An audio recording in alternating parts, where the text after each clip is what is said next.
साथ सबका विकास। एडिटर जी अब पहुंच पड़ा है उस जगह जहां से हम आपको गोरखपुर की नब्ज का हाल बता सकते हैं। क्या ये केक वॉक है योगी जी के लिए? यहाँ सपा भी है, बसपा भी है, भाजपा भी है। अब वहाँ लड़ाई जो है त्रिकोणी हो गई है। इस वक्त इन 9 सीटों का अगर मैं कास्ट समीकरण, जाति समीकरण समझना चाहूँ तो क्या वो बीजेपी के फेवर में जा रहा है कि इस बार जो जात नहीं धर्म पे सीधे प्रहार हो रहा है? आपको लग रहा है कि लहर है कि मोदी प्लस योगी मोगी लहर चल रही है। यूपी का जो शासन है वो राशन तय कर रहा है।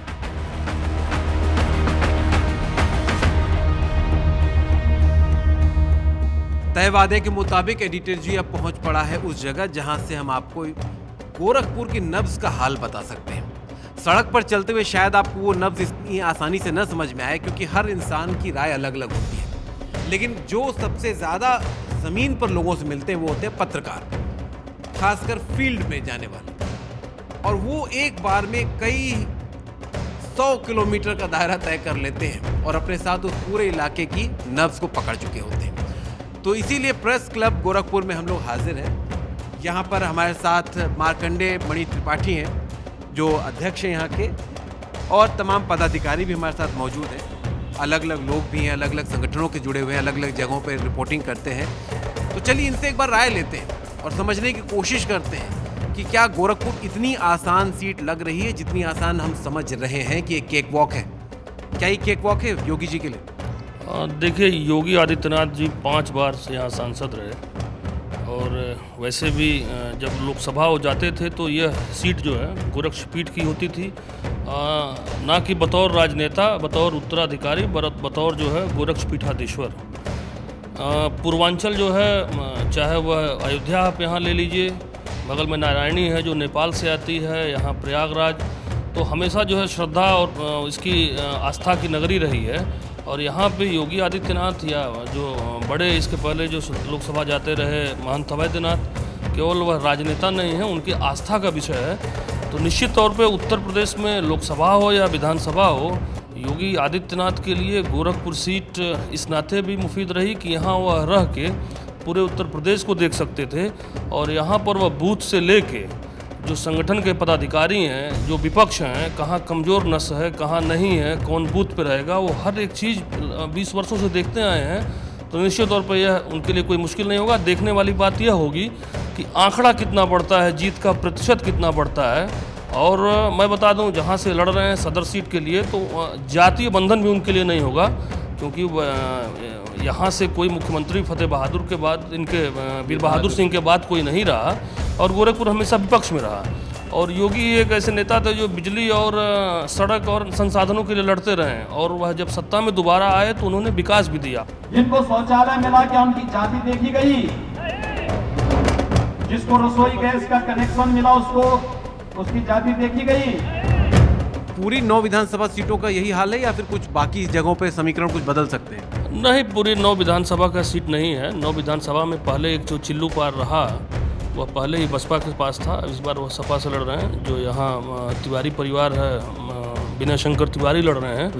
लेकिन वहाँ पे निश्चित तौर पे जब वो बसपा से लड़े थे तो वहाँ सबसे ज़्यादा दलित मतदाता हैं। अब ये देखा जा रहा था कि यह सीट इनसे छिन सकती है, दिक्कत हो सकती है। राजेश त्रिपाठी भी वहाँ एक बार विधायक रहे, जो बसपा सरकार में मंत्री रहे, अब भाजपा में हैं। लेकिन पहलवान सिंह जो पूर्व विधायक हैं, बसपा से आने के बाद अब वहाँ लड़ाई जो है त्रिकोणी हो गई है। लेकिन हम लोगों ने जो देखा पिछले चुनाव में, जो भाजपा का मैनेजमेंट रहा, निश्चित तौर पे बड़ा संगठित होता है। तो अब कितना फ़ायदा ये ले पाएंगे और कितना सपा ले पाएगी, लेकिन लड़ाई जो दिख रही है वह यहाँ सपा भी है, बसपा भी है, भाजपा भी है।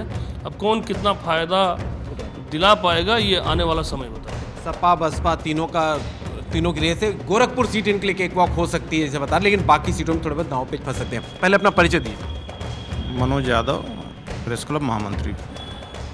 मनोज जी, इन्होंने जैसा बताया कि भाई देखिए गोरखपुर सीट तो आसान हो सकती है, लेकिन बाकी जगहों के समीकरण ऊपर नीचे हो सकते हैं। इस वक्त इन 9 सीटों का अगर मैं कास्ट समीकरण, जाति समीकरण समझना चाहूँ तो क्या वो बीजेपी के फेवर में जा रहा है? हाँ, देखिए, सपा हो या भाजपा हो, दोनों ने जातीय समीकरण और सामाजिक समीकरण को देख करके ही टिकट दिया है। ताकि वो मजबूती से चुनाव लड़ सकें, क्योंकि प्रत्येक पार्टी आप चाहती हैं कि उन्हें जिताऊ कैंडिडेट मिले। तो इस बार उसी हिसाब से कैंडिडेट उतारा और दोनों पार्टियों ने अपने मजबूत से मजबूत कैंडिडेट उतारे हैं। इसलिए यह कह देना किसी के लिए भी आसान नहीं होगा कि फला पार्टी फला जगह जीत जाएगी। शहर की बात हम लोग छोड़ देते हैं, तो इसके अलावा जो 8 सीटें हैं वहाँ पे संघर्ष है और 8 सीटों पे कड़ा संघर्ष है। खड़ा जी बिल्कुल। तो ये एक चीज़ तो समझ में आती है कि भाई देखिए, आप दोनों की बातों से लगा कि लहर जैसी चीज़ नहीं दिखाई दे रही है। आप अपना परिचय दीजिए। महेंद्र गौड़, पूर्व पदाधिकारी प्रेस क्लब से। महेंद्र जी, लहर तो नहीं दिख रही है ऐसा लग रहा है, जैसा बातचीत से समझ में आ रहा है। आपको लग रहा है कि लहर है? लहर तो है ही है, लेकिन अब पिछली बार के मुकाबले इस बार थोड़ा सा मुकाबला लहर है, लेकिन टक्कर है कांटे की। योगी की लहर है कि मोदी की लहर? नहीं, यहाँ किसका ज़्यादा चल रहा नहीं, यहाँ तो ये योगी की ही लहर है। है? योगी की लहर है।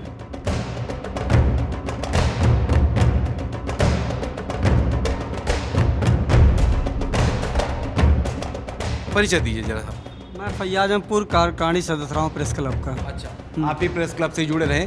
तो फयाज जी, ये बताइए कि यहाँ पर वो कह रहे हैं कि लहर है, अभी मनोज का कहना है कि लहर है, तो लहर आपको लग रहा है? नहीं, लहर तो बिल्कुल नहीं। इस बार लहर का कोई वही नहीं, क्योंकि पिछली बार 2017 के चुनाव में लहर बिल्कुल थी, मगर इस बार मतदाता कहीं ना कहीं साइलेंट है। क्योंकि जब हम कवरेज पे जाते हैं तो वो कैमरे के सामने कुछ बोलते हैं और पीठ पीछे कुछ बोलते हैं, तो कहीं ना कहीं असंतुष्टि है लोगों में। और मतदाता अब किधर जाते हैं ये तो 10 मार्च को ही पता चलेगा। खुल कर नहीं बोलते खुल के नहीं बोल रहे हैं, मतदाता कहीं ना कहीं साइलेंट हैं। और जिस हिसाब से अगर हम गोरखपुर की 9 विधानसभा सीटों की बात करें, पिछले 2017 के चुनाव में भाजपा ने 8 सीटों पे कब्जा किया था, बसपा की 1 सीट। और इस बार जो है, जहां तक हम लोग कर रहे हैं, इस बार समाजवादी पार्टी कम से कम अगर 9 में से 4 सीटें निकालेगी जो है। 9 में से 4 सीटें निकाल सकती। लेकिन ये जो आप बोले खुल के नहीं बोल रहे, इसकी वजह क्या लग रही? खुल के बोलने से क्यों डर रहे हैं? कहीं ना कहीं जिस हिसाब से लोगों पे कार्रवाई हुई, सरकार के खिलाफ जिसने भी बोलने की कोशिश की, तो कहीं ना कहीं उनकी आवाज़ को दबाने का भी काम हुआ, तो जनता डरी और सहमी भी हुई है।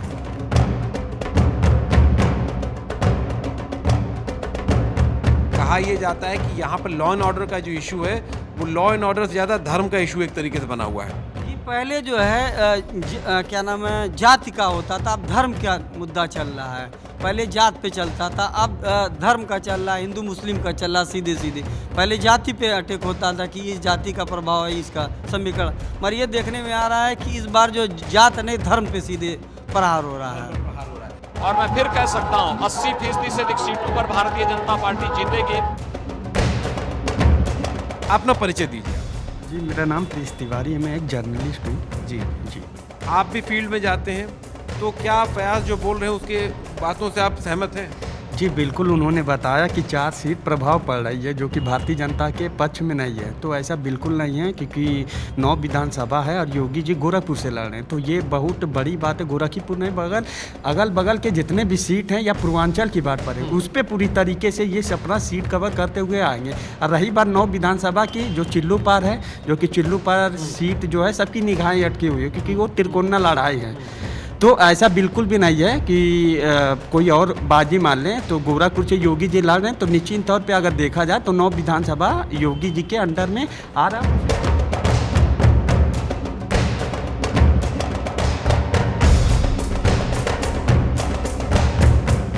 आप अपना परिचय दें जरा। दिग्राज मदेसिया, जर्नलिस्ट हूँ, डिजिटल। दिग्राज जी, आप तो डिजिटल से हैं, तो डिजिटल में तो बहुत तेज़ी से चीज़ें बदल रही हैं और आजकल तो प्रचार भी डिजिटल हो रहा है। क्या लग रहा है कि यहाँ पर जो राय चल रही, वही राय वहाँ भी दिखाई दे रही है या कुछ फ़र्क पड़ रहा है? देखिए, सबसे बड़ी बात बताएं कि जो महिला वोट है, ये बहुत बड़ा फैक्टर है। अब ये इतना जान जाइए कि यूपी का जो शासन है वो राशन तय कर रहा है। शासन राशन तय कर रहा है। और जो लहर जो लोग कर रहे हैं, पहले तो मोदी की लहर थी 2017 में, इस बार मोगी मैं कहूँगा कि मोदी प्लस मोगी लहर चल रही है।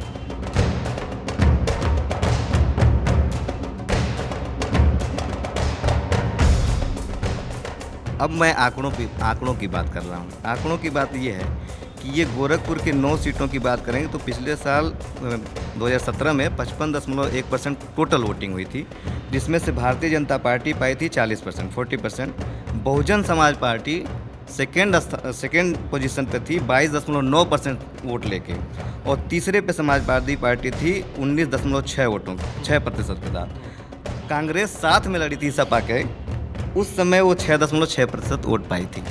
अब इधर इस चुनाव में देखिए अलग अलग लड़ रहे हैं। बसपा उतनी मजबूती से नहीं लड़ रही है। बसपा का जो कोर वोट है, जो अभी जाति और धर्म की बात हो रही है, इस समय जाति और धर्म केवल पेट की आग है और वो राशन तय कर रहा है, यूपी का शासन।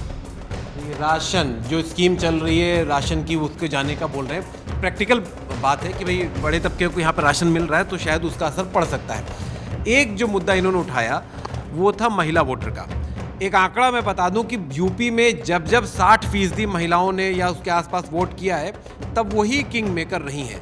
2012 में उन्होंने अखिलेश को जिताया, 2014 में उन्होंने मोदी जी को जिताया, 2017 में उन्होंने योगी को जिताया, 2019 में फिर मोदी को जिताया। आप लोग जब मिलते हैं या आप लोग के दायरे में जब आती होंगी तो आप लोगों को क्या अंदाज़ा लग रहा महिला वोटर को लेकर? देखिए, निश्चित तौर पे जो गोरखपुर है, जितना इन 5 सालों में विकास हुआ वह पहले नहीं हुआ। 20 सालों में बहुत कुछ बदला। जो बच्चे जो बच्चे पढ़ रहे थे आज वोट देने के काबिल हो गए। कानून व्यवस्था एक मुद्दा रहा है जिससे कोई अछूता नहीं रहा है। वो चाहे व्यवसायी हो, चाहे महिलाएं हों, चाहे बच्चे हों, चाहे बुजुर्ग हों। यह एक उत्तर प्रदेश का योगी जी का एक इस चुनाव में एक यूएसपी भी है पुलिस। मुझको लगता है कानून व्यवस्था मुद्दा और उसी पे चुनाव लड़ा तो उससे महिलाएं भी अछूती नहीं रहीं। और जैसा कि मैंने कहा कि यह श्रद्धा नगरी है, यहाँ भगवान राम हैं, यहाँ नारायणी है, यहाँ सरयू जी हैं। जो महिलाएं हैं, जो ओल्ड एज की महिलाएं हैं, वह हम लोग तो खिचड़ी कवर करने जाते हैं। तो जब योगी जी निकलते हैं तो जो दूर खड़ी महिलाएं हैं, 500 मीटर दूर खड़ी हैं, तो दूर से ही जो है पल्लू उठा के वहीं से वो प्रणाम करती हैं। तो यह भी एक विषय है। तो बाकी और कानून जो है, आस्था, कानून व्यवस्था और राशन, ये 3 बड़े मुद्दे अगर आप देखें तो महिलाओं से जुड़े सामने आ रहे हैं। क्योंकि राशन इसलिए कि किचन का मामला है। आपको लगता है कि महिला वोटर, आपका असेसमेंट क्या है कि महिला वोटर इस समय इलेक्शन को लेकर कैसी लग रही है आपको इस वक्त यहाँ पर? देखिए, इस पर सबकी अलग अलग राय हो सकती है, क्योंकि महिलाओं को तो यह सही बात है कि सरकार ने राशन दिया है। राशन के साथ साथ सुरक्षा बहुत ही बड़ी जो है इस बार की जो है लोगों के दिमाग में है कि सुरक्षा महत्वपूर्ण है, और यह भी इसका मुद्दा है चुनाव में। लोग जाते हैं तो महिलाओं से बातचीत अगर कभी होती है तो उनको जहन में अगर आप असेस करें तो क्या लग रहा है यहाँ पे कि ये चीज़ उनके अंदर है, ये चीज़ प्रधान?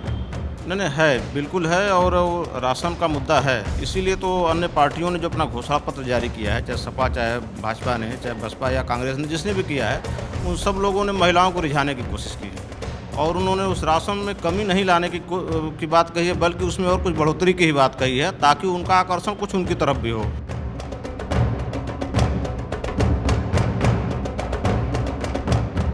मुस्लिम महिलाओं का क्या हिसाब लग रहा है, कैसा लग रहा है?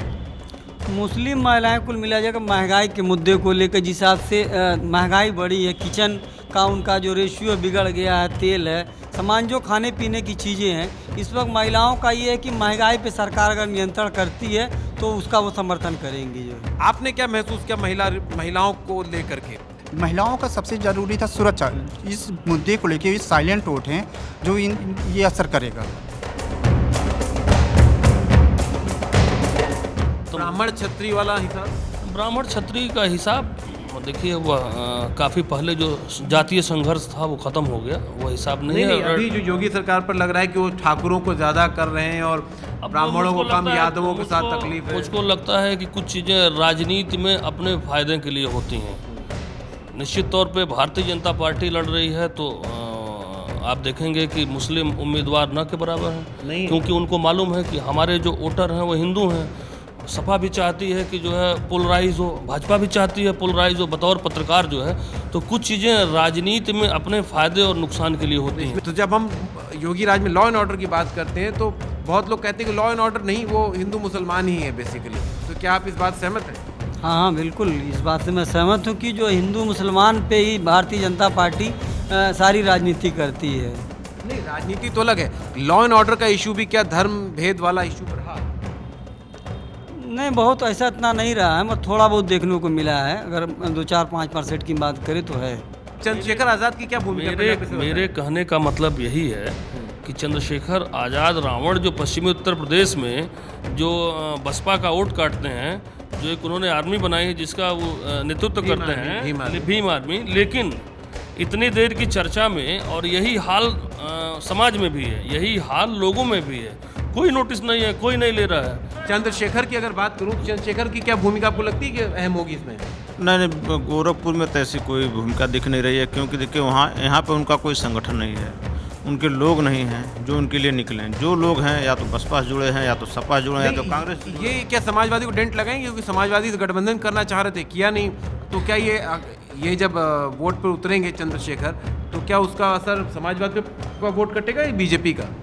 नहीं, हमको नहीं, बिल्कुल हमको लगता है कि ना तो वो समाजवादी का वोट काट पाएंगे, ना वो बीजेपी का वोट काट पाएंगे। उनके जमानत बच जाए ये लग रहा है। तो चलिए, जो बात मैं कह रहा था कि कास्ट समीकरण समझना बड़ा ज़रूरी है, लेकिन बार बार मैं इस बिंदु को बोलता हूं कि देखिए, जाति समीकरण और तमाम दूसरे समीकरण जब हम कहते हैं तो पुरुष मतदाताओं पर बहुत प्रभावी हो सकते हैं, लेकिन महिला मतदाता का दिमाग और उनका रुझान पढ़ना शायद थोड़ा इस मामले में उस खांचे में फिट नहीं बैठेगा, फिर चाहे वो किसी भी धर्म के महिलाएं हों। तो उनको सोचना ज़्यादा ज़रूरी है, और इतना ज़्यादातर लोगों की राय ये कि लहर जैसी चीज़ नहीं है। काम बोलेगा अगर बोलता है, या फिर कास्ट जाति बोलेगी जो बोलता है। इन्हीं दोनों पर सारा खेल टिका हुआ है।